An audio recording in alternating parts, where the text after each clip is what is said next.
గ్రామం మొత్తం ఉత్సాహంగా ఉంది. ప్రతి ఇంట్లో గణపతి బప్పా విగ్రహాలు ప్రతిష్ఠించారు. తెల్లవారుజామున పెద్దలు పూలు, పత్రి, పండ్లతో గణపతిని అలంకరించారు.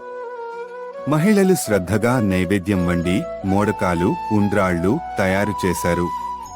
పిల్లలు ఆనందంగా రంగురంగుల బట్టలు వేసుకుని పువ్వులు తీసుకుని గణేశుడి దగ్గర కూర్చున్నారు. కొందరు చిన్న చిన్న పాటలు పాడారు, మరికొందరు గణపతి బప్పా మోరియా అని జయజయధ్వానాలు చేశారు. వీధులలో పెద్ద పెద్ద మండపాలు నిర్మించారు. అక్కడ సంగీతం, నృత్యం, హారతి కార్యక్రమాలు జరిగాయి. రాత్రిపూట లైట్లు వెలిగిపోతూ ఉత్సవ వాతావరణం అలరించింది.